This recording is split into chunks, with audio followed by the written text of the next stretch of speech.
Nodirbek qalaysiz? Yaxshimisiz? Tarjimayapsizmi? O'z haqingizda bir og'iz, bitta gap bilan tanishtirib qo'ysangiz. Men ismim Matyoqub Nodirbek.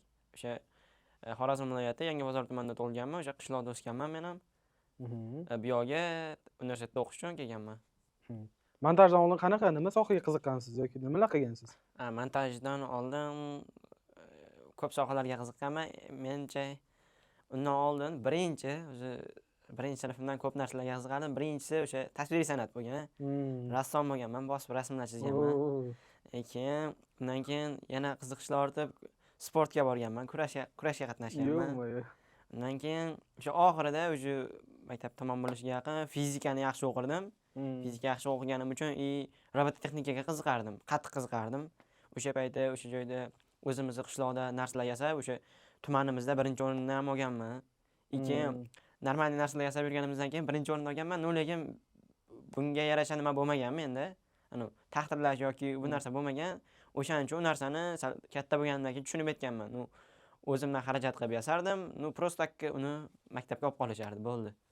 Men qiziqishim tufayli yasardim. O'sha qiziqardim o'sha sohaga qattiq. O'shaning uchun ham o'zi fizika, matematika o'qib turib, universitetga tatuga topshirganman, robototexnikaga. Hozir sun'iy intellekt robototexnika yo'nalishida o'qiyman. Hozir 4-kursman. Bu video montajga ham keyin qiziqishni boshladim. Undan oldin deyarli telefon ishlatmaganman unaqa. Keyin ijtimoiy tarmoqlarga kirganimdan keyin o'sha o'rtoqlarimga video qilib berardim yoki o'zim qiziqishim tufayli oddiy videolar bo'lsa ham, turib o'rtoqlarimga hazil qilardim. Oldin unaqa narsalar yoqmasdi ularga, videoga olib yurardim ko'p. Yosh bolamisan, shunaqaroq gap aytishardi menga. Keyin shunaqangi zo'r video montaj qilishni boshlaganimdan keyin o'zlari videoga deyishni boshladi-da.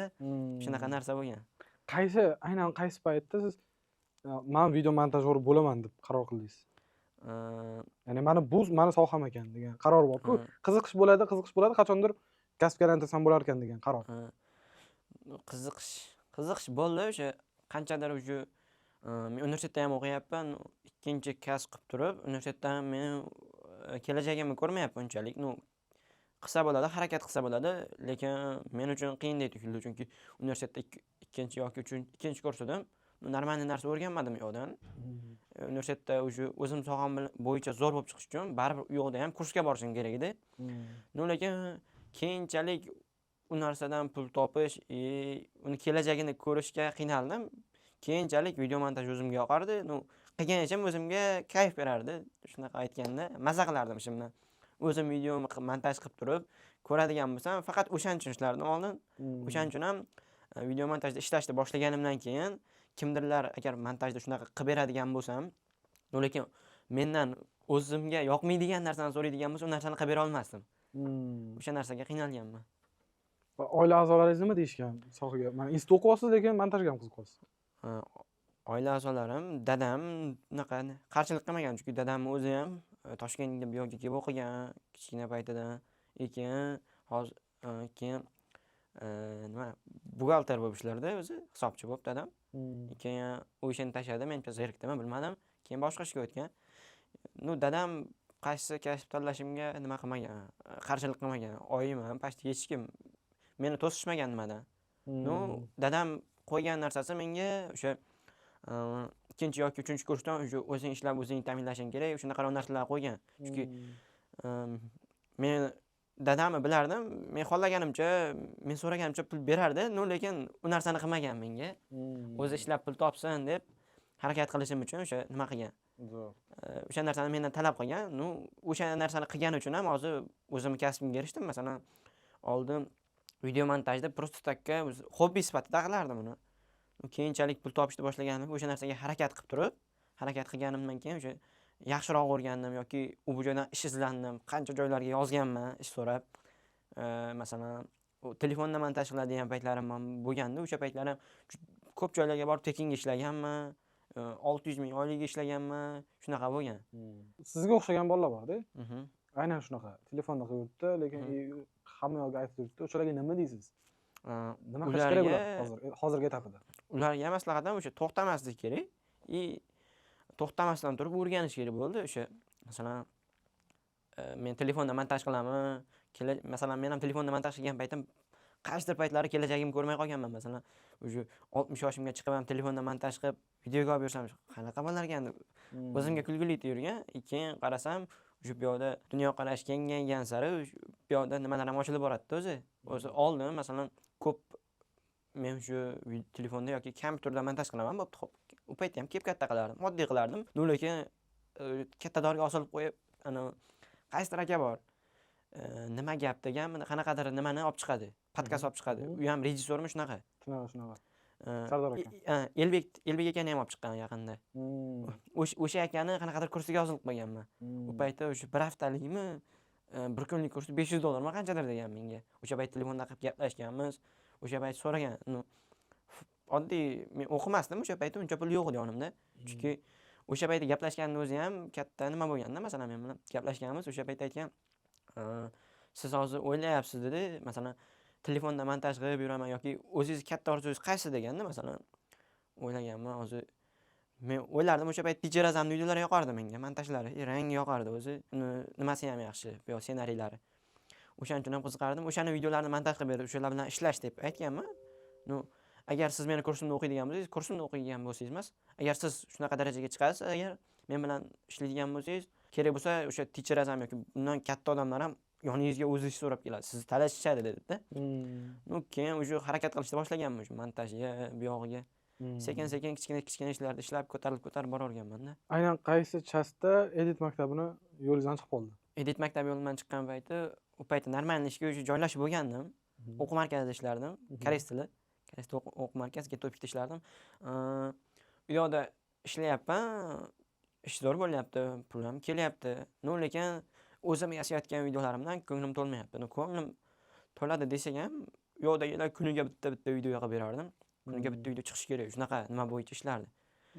Keyin o'sha paytda tushunganman, hozir bunaqa sifatsiz ishlaydigan bo'lsam, ular shunaqa beraveradi. Agar men bitta videoni masalan, liboy summani kamaytadigan bo'lsam, ular davno ko'tarishadi o'sha videoni sonini deyish. Tushunganman, o'zimga ko'proq ish bo'ladi. Keyin o'ylaganman, professionalga chiqish uchun o'sha oldin o'sha ko'rib yurardim. Nima qilaman, o'shani o'qimaganimga hozir shukr qilaman-da. O'qiganlarni ko'rdim-da вообще. Hayır. Kes tashiymiz lekin. Короче, edit maktabi chiqib qolgan. Как раз Davron akani hech qayerda ko'rmaganman. Lekin o'sha qarasam, ko'p joylarda ishlagan, o'sha normalniy montajyor. Keyin o'ylab turganman, mentorlarni ham ko'ryapman, normalniy joyda ishlagan. Keyin onlayn ham bor deyishdi. Keyin o'zi eng qiziqishim katta ketgan o'zi Abdusattor aka bo'lgan. Abdusattor akani kuzatardim. Abdusattor aka bo'lgani uchun o'zi bu yoqda tanlaganman-da, chunki bo'pti, normal narsa nima qilar, reklama qiladi deb turib. Keyin o'shandan o'zi o'sha edit maktabini tanlab shu his qilib bo'lgandim. Abdusattor aka reklama qilgandan keyin bu yoqda G'ismonxon ham bor ekan. Davay dedim, o'qib ko'rmasam bo'lmaydi dedim. Agar o'rgana olmaydigan bo'lsam, chala bo'lsa ham videolarini ko'rib sekin nima qilaveraman, harakat qilaveraman deb o'yladim. Keyin o'sha payt tushundim, agar onlayn o'qiydigan bo'lsam qolib ketadi. Bir tarafdan dedim, o'sha paytda offlaynda biramallab shu birinchi oyligimga tirs o'qib vardim. Telefon olishim kerak edi yoki iPhone olishim kerak yoki o'sha o'quv markazida o'qishim kerak edi. Birinchi marta o'sha xayolimda shunaqa narsa bo'lgan. Oldin telefon olishga qiziqib, kattaroq narsa, telefonga ko'p nima qilardim men. Telefon gadjetlarga ko'p pul qo'rqmasdan pul sarflardim. O'sha paytda nima bo'lganda, masalan, o'qimasam bo'lmaydi hozir. Masalan, telefondan ko'ra o'qish ko'proq yoqib turgan o'sha paytda menga. Shunaqa narsa bo'lgan. Kutuvlaringiz qanaqa bo'ldi va natija qanaqa bo'ldi? Kutuvlar men kutgan narsa. Kutuv noaniq bo'lgan. Kutuv noaniq bo'lgan. Yo'q, kutuv noaniq bo'lmagan. Kutuv kamida o'sha Premiere Pro, After Effects o'tib olsam bo'ldi degan narsa bo'lgandi menga. O'tib olib turib, mana shu hozirgi qilayotgan narsamni o'shani ichida qila olsam degan xayol bo'lgan. Chunki ko'p joylarda, masalan, men katta qilgan montajimni kompyuter versiyasida qilardim. Ular Premiere Pro boshqa narsa qila olmasdi-da, his qilmasdi, hech kim payqamay qolardi. Prosta men katta qildim deganimdan keyin, sen bilmaysan deb, yo'q montajdan montaj qilib yuribman deb o'ylaysan, nimadir deyishni boshlardi-da. Bo'pti derdim, keyin ko'p joylarda o'sha ishlaganman, oyligim bermasdan shunaqa gaplar aytishganda menga. Keyin bu yoqqa keldim, o'qishni boshlayapman. O'zi his qilganman. borsam qanaqa bo'ladi hozir. Birinchidan men bu tugmani bossang, kesadi. Bu yoqni bossang nima qiladi deydi, o'rgatadi deb o'ylab tursam, keyin davay deb turib, o'sha ustoz o'zini proyektlarini ko'rsatganda, o'sha narsa kerak edi menga o'zi. O'zini proyektlari bilan yoki real proyektlarda o'sha montaj qilib ko'rsatgani yoki shunaqa narsalar kerak edi. Lekin dars chotki bo'lgan, o'shani aytaman. Chunki nima desam, qiziqarli bo'lgan. Masalan, ko'pchilik video darslar vahsh ko'p. Ingliz tilini ham ozgina tushunardim. Inglizcha ham ko'rib ko'rganman. Uxlab qolasiz video dars. Qanchadir ko'rasiz. Masalan, nimada ko'rdim? Tekin chiqdi-yu. U ham yaxshi video montaj qiladi-yu. O'sha aka ham yaxshi video montaj qiladi, lekin video darsini ko'rsangiz, uxlamayotgan odam ham uxlaydi, seriozno uxlaydi. O'sha vobshe qattiq ta'sir qilgan menga. Masalan, normal nimalar chiqyapti bu yoqda. Shunday kirib ko'rsam, qiziqib ko'rib ketaverasiz masalan. Video montajga qiziqadigan odam, masalan men qiziqardim. Video montaj masalan nima desa bo'ladi? Kimdirlar pul topish uchun qiladi. O'sha anaqa odamlar ham bor edi. Masalan men kursdoshim bor edi. U Blitz ishlardi. Blitzda u yana ko'p joylarda o'qigan. Lekin hozir qarasam montaj oldin qiziqardim va zo'r qilar ekan deb turib. Hozir qarasam bitta joyda qotib qolganda, o'sish bo'lib qolmagan unda. O'sha qotib. O'sha qolib ketgan. Nimaga bilmadim lekin. Menda qiziqish bo'lgani uchun ham orada yangi narsalar o'rganib, kimdirdan o'g'irlab bo'lsa ham nima qilaman, ozgina o'zim o'zgartirib turaman. Shunaqa narsa bo'lgan. Onlayn darsliklarda mana qolganlar bor. Editdagi onlayn darsliklar ham ko'rdingiz-ku, to'g'rimi? Onlayn darsliklarda. Onlayn darslikda o'zi men Premiere Pro bu yoqni o'rgangan narsalarimiz o'zi ustoz bizga borganimizda faqat o'zini proyektlari bilan ishlab ko'rsatardi. Qolganini onlayn darsdan ko'rardik. Onlayn darsda ham o'zlarining proyektlari bilan ko'rsatganda, to'g'rimi? Onlayn darsda ham o'zini proyektlari bilan ko'rsatgan. Biz borganimizda ham nima desa bo'ladi? Biz yutug'imiz yo'qda xohlagan narsamizni so'rardik ustozdan. O'shanisi zo'r edi. Masalan, real vaqtda, masalan, onlayn emas, onlayn o'tiribman, ustozdan so'rayapman, shu qanchadir vaqtdan keyin javob beradi. U siz masalan real vaqtda kompyuterda ko'rsatasiz va shu yerda xato bor deysiz, sirasi to'g'rilab berib ketadi. O'sha paytlari uchun u oddiy narsa-da, masalan, qaysidir knopkani bossangiz, xato narsa chiqayotgan bo'lsa, o'sha narsalarni ko'rsatgan. Lekin o'sha onlayn darsdan ko'ra ko'proq narsa olganmiz, masalan, offlayn darsda, chunki u yoqda nima desa bo'ladi?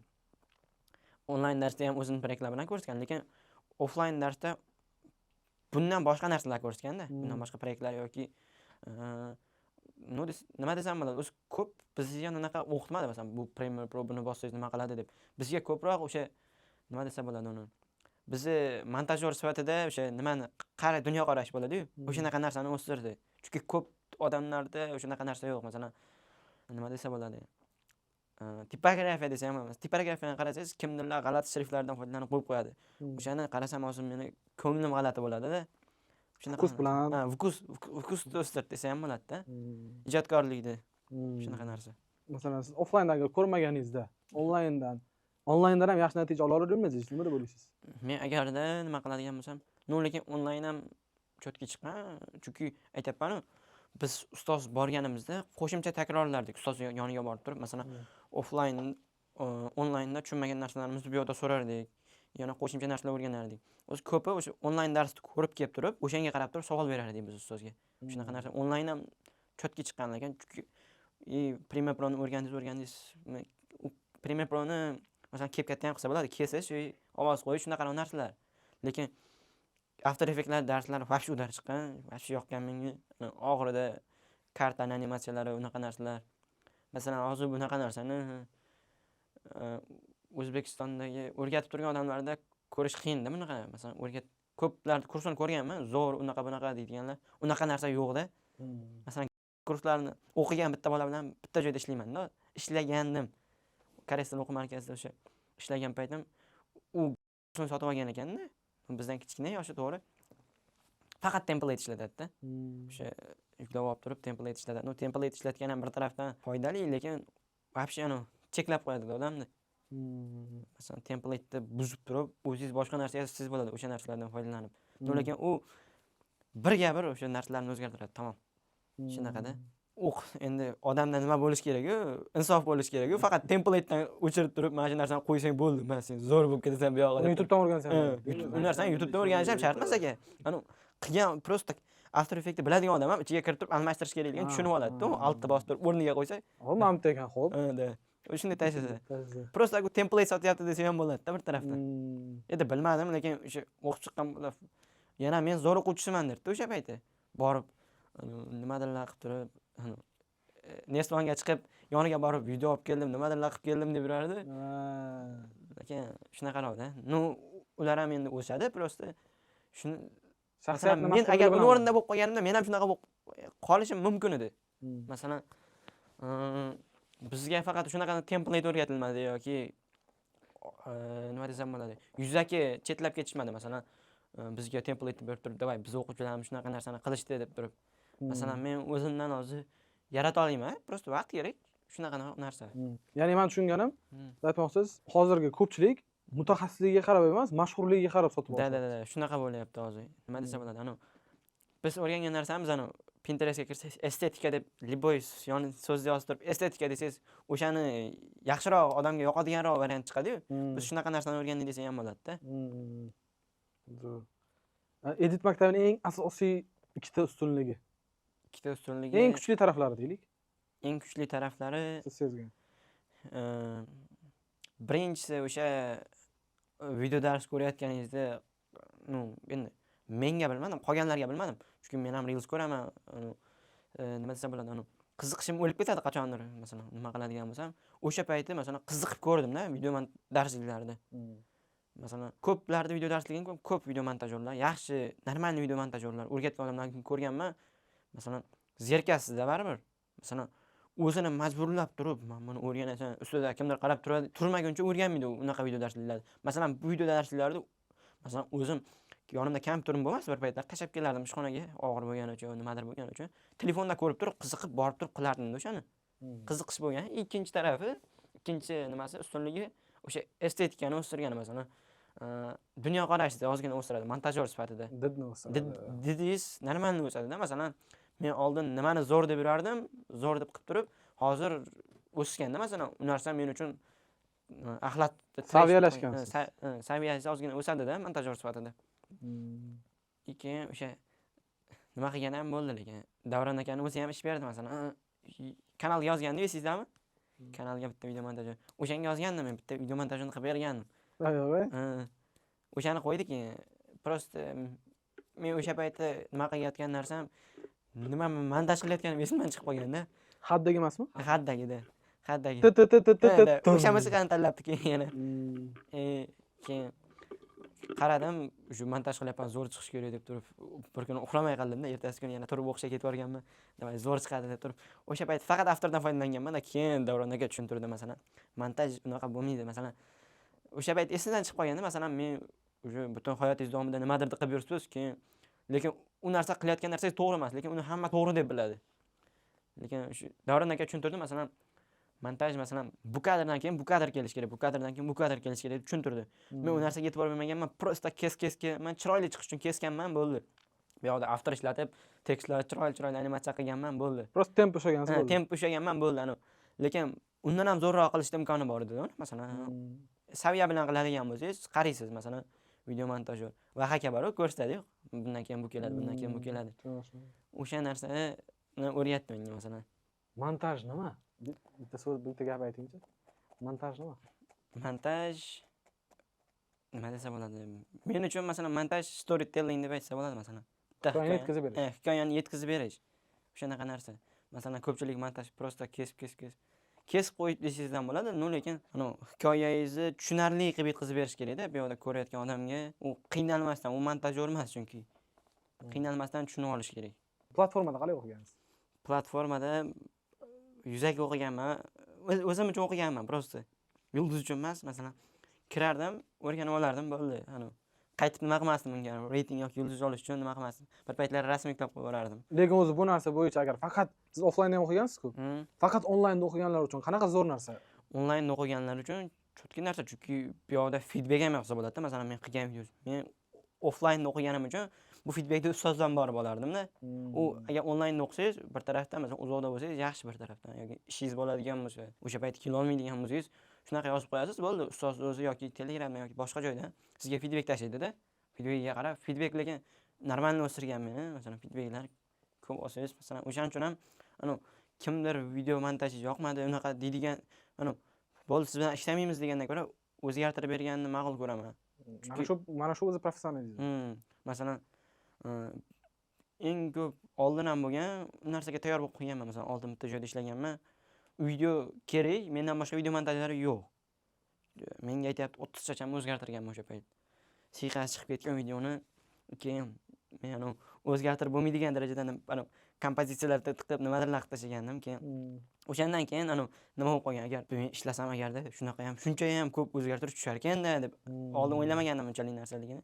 Hozirgi ishim ham shunaqa masalan o'zgartirish beradi. Men o'ylab qolaman bir paytlari agar ko'p o'zgartirsam videoni sifati buzilardi degan menda xayol bo'ladi. Nimadir turadi.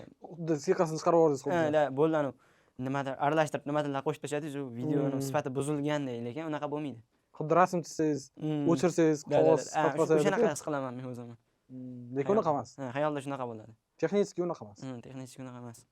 Pravkalar o'zi mana professional odam deb kimni aytadi desangiz, qulay ishlay olgan odam deydi-da. To'g'ri, masalan, siz kimdir bilan ishlayapsiz, lekin unga yoqmagan narsani o'sha qilib berishingiz kerak-da, agar montajyor ish bo'ladi. O'ziga yoqmasa ham, o'ziga yoqmasa ham qilib berishingiz kerak, chunki siz montajyorsiz. Menda oldin shunaqa his bo'lardi. Siz xizmat ko'rsatuvchisizda. Xizmat ko'rsatuvchimiz. Chunki u masalan men u tarafdan tushuna olmayotgandirmanki, men oldin birinchi montaj qilishdan oldin tushunib olishim kerak bo'lgan, shart bo'lgan narsa, bir paytlari tushunmay ham qolishim mumkin, lekin o'zim uchun shart bo'lgan narsa oldin nimaga kerak, nima ishda ishlaydi, o'shanga qarab qilaman. Chunki agarda vaqtim ko'p bo'ladigan bo'lsa, kerak bo'lsa Pinterestda ko'rib o'tiraman o'sha narsaga oid narsalarni. Keyin o'shanga narsa qarab chiqaraman. Ko'pchilik o'sha masalan men ham oldin o'ylardim, bunaqa narsa qilib ber, yo bunaqa narsa emas. Masalan, qizlarga qanaqa g'alati musiqalar yoqadi masalan, kim mana shunaqa musiqa qo'yib. Lekin u sizga yoqmasligi mumkin. Lekin siz qo'ygan musiqa ritmga tushyapti, lekin u aytgan musiqa ritmga tushmasa ham unga yoqishi mumkin. Shunaqa. Bu to'g'ri. To'g'ri. Ya'ni video sizga emas, unga kerak. Unga yoqish kerak. Unga yoqadigan qilib yasash kerak. Siz video o'zingizga yoqmoqchi bo'lsangiz, alohida oching akkaunt. O'sha musiqalarni qo'yib qo'ying. U nima desa bo'ladi?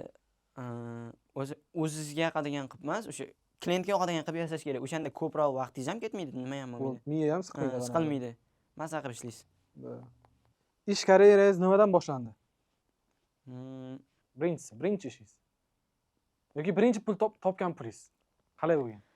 Birinchi topgan pulim qaysi edit maktabidan keyinmi yoki umuman? Umuman esimda ham qolmagan menimcha. Esimda menimcha esda qolish kerak bu, chunki men birinchi $60 esimda-da.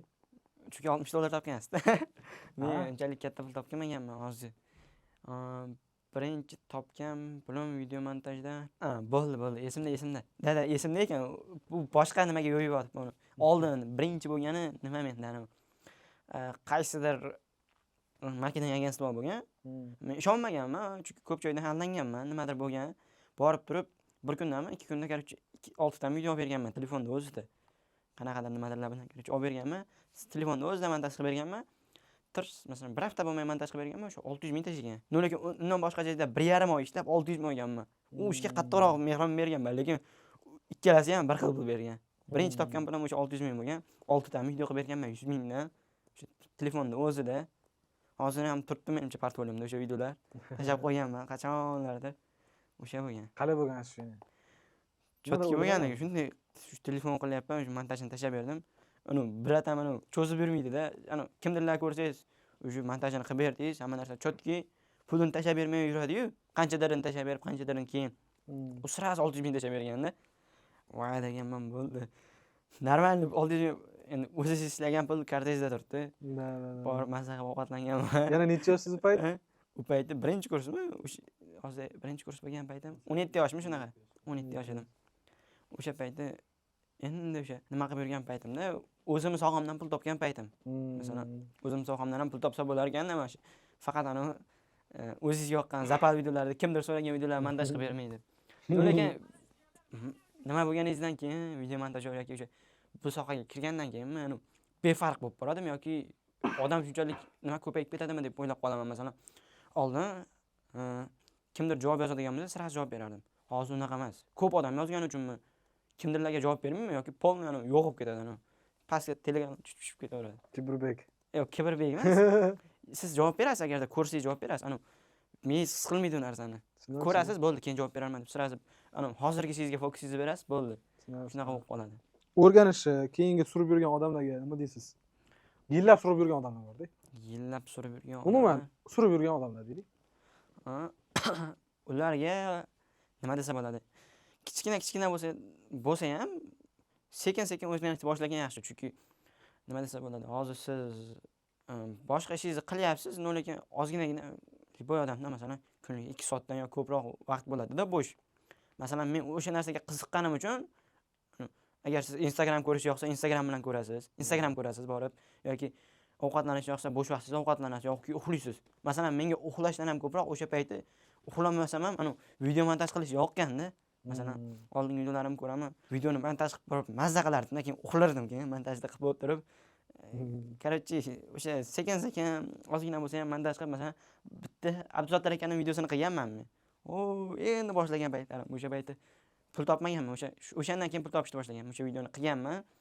Abduzottar akaning qaysidir videosini bir haftami qilganman kompyuterda. Endi birinchi telefondan CapCut kompyuter versiyasiga o'tib, nimadirlar qilib, короче, g'alati hamma narsalarni qo'shib video qilganman. O'zimda bor narsalarni aralashtirib, PX hamma narsani aralashtirib video qilganman o'sha payti. Masalan, o'sha videoni ham bir haftada qilganman, lekin men bir kunda qilib tashlasam ham bo'lardi, lekin oz-ozdan qilib borganman-da. O'qishim bor edi o'sha payti. Ingliz tili kursiga borardim. O'sha narsa bo'lib turib, sekin o'rganganman. Masalan, o'sha videoni agarda qilmaganimda, balki boshqa ishga shug'ullanib ketardim, yo boshqa ish qilib yurgan bo'larmidim. Nima bo'lishidan qat'iy nazar o'sha qilib ko'rish.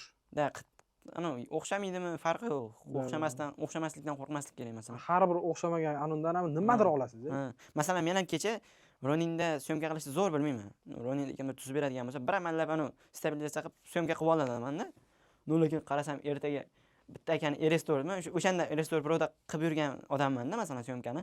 Shunday tuzib berardi, borib videoga olib kelardim, bo'ldi. U sochib bergan uchun вообще g'alati ekan-da, ikki. Sal boshqacharoq ekan, yana sal tuftaroq ekan, qaysidir joylari qotib yotibdi. Короче, nastroyka bo'ldi, bilaman deb ketdim. Shunaqa syomka chiqyapti. Davay bilaman dedim, chunki qachondir Roninni o'rganishim kerak-da baribir. Lekin professionallar kerak, unga nimadirlar deyapti-da aka. O'sha ishlab yurgan joyimdan. Farqi yo'q dedim. Ketdim, bir amallab nima qilib keldim, syomka qilib keldim degan. Roninni bir amallab buzib qo'ydimmi, nimadir qilib turib, keyin oxirida barib 2 soat o'tirib tuzdim baribir. Keyin bir amallab syomka qildim o'shani. Lekin dushanba kuniga ham barib ozgina ko'chirildi. Lekin hozir oldingidan ko'ra ko'proq nima bor menda? Tajriba. Hozirgi holatingizga oila a'zolaringiz qanaqa taassurotlari? Hozirgi holatimga yaxshi. Masalan, ko'pchilik o'ylaydi, sen prosta oddiy o'tirib, masalan 9 million, 10 million topib qo'yapsan. Nima, yana kimdirlar yuradi, masalan, qishloqqa boradigan bo'lsam, 3 million oyligiga tongda o'tirib ketadi, yana kechqurun keladi, shunaqa qilib yuradi. Men agarda hozir 3 million emas, 10 million emas, 20 million beraman deydigan bo'lsam, 9 soat 9 da ishga borib, har kuni unaqa ishga nima qila olmasam kerak men hozir. O'zimga jabr ko'raman unaqa ishdan. Hozir oila a'zolarim zo'r nima qiladi? Masalan, havas qiladi ko'pchilik. Masalan, chunki hozir men normal oylik olyapman. Masalan, ish berayotgan odam ham rozi-da. Men yaqinda uyimga borib keldim bir haftaga. To'yimdan nimadir bo'lib qoldi. O'sha payti yangi ishga kirganman, bir hafta bo'lgan. Uyimga ketaman deyapman-da o'sha kunning o'zida. Aytmay yurganmanmi, nimadir bo'lgan, короче, o'sha kuni aytadigan bo'lib qoldim. Davay, bugun uyimga ketaman aka, shunaqa videolar bor deyapti-da. Aka bo'ldi, borib shu yoqda ham qilib beraveraman yo 2 kunchami dam olib turib keyin qilib beraman deyapman-da. Yo'qdagilar rozi-da. Bo'ldi, qilib bersangiz bo'ldi, nima qilmang. Agarda boshqa ishda bo'ladigan bo'lsa chopib yuborardi dedi-da uni. Chunki keraksiz unaqa xodim kam bir tarafdan hozir. O'shanisi zo'r kerak odam bo'lishdi, masalan. Siz bir haftalabmi montajda sroksizmi, deadline'siz nima qilib yurdimmi? Chunki bu yoqda bo'lsam qilib berardim, lekin u yoqda qishloqda yuribman. Yo'lda oshna og'ayni chaqirib qoladi, o'sha uyda nimadir bo'lib qoladi. O'shani borishingiz kerak yoki o'sha narsa bilan kechikib qoldim. Lekin mas'uliyatni orada his qilaman, chunki qilib berish kerak degan bo'lsa ham, to'ymi nimadir bo'lsa ham qolib turib qilib berdim, lekin bir kuni uyda qanaqadir qarindoshlarimiz to'y bor edi. Men bitta o'g'ilman, bormasam g'alati bo'ladi. Lekin o'sha telefon qilib aytib, uydagilarga bora olmayman shunaqa deb turib, o'sha kuni polni o'tirib qilib berganman-da. Mas'uliyatni orada his qilib turaman. Orada his qilaman. Agar qanaqadir gaplaringiz bo'lsa, Ichimda o'qimoqchi bo'lganlarga, umuman montajga qiziqayotganlarga, media sohasiga qiziqayotganlarga qanaqadir gapingiz bo'lsa, eskirmang. Yokida umuman montajyorlarga hozirgi unaqa aytsam menda konkurentlar paydo bo'lib qoladi. Yo'q, konkurent o'stiradi. Yo'q, bosish kerak shu. Bo'ldi o'sha. Nima desam bo'ladi. To'xtatmasdan hozir bosish kerak, chunki bozorda hozir ish qilib yotdi bu yog'idan. Qo'rqmaslik kerak hozir. Video montajni o'rgansam, agarda siz zo'r bo'ladigan bo'lsangiz, zo'r bo'lishingiz ham shart emas. Agar o'rganadigan bo'lsangiz, hozir sizga yo'q deganda ham bir 5 million yoki 6 million oylikka ish topiladi. Ana, qo'rqmaslik kerak o'rganishdan hozir. Qimmat ishchi va yaxshi mutaxassis uchun talab juda yuqori. Yaxshi mutaxassis hozir men hozir o'zim yaxshi deb bilmayman. Chunki yaxshi deb bilmasam ham, masalan, hozir ishlayotgan joyimga o'ylardim, voy, tayyorlar ishlaydi yo'da, tohirlar kelib yuradi. Ular normalniy montaj qilib qo'yishadi-da. Lekin klient xohlayotgan narsani baribir men bilan bir xil narsa qilib berishadi. Baribir hozir ko'raman, men bilan bir xil narsa qilib berishadi. Unda mendan zo'roq qila olishadi, lekin men bilan bir xil narsa qilib berishadi. Qo'rqmaslik kerak, o'rganish kerak hozir bo'ldi. Shunaqa. Tamam. Rahmat sizga.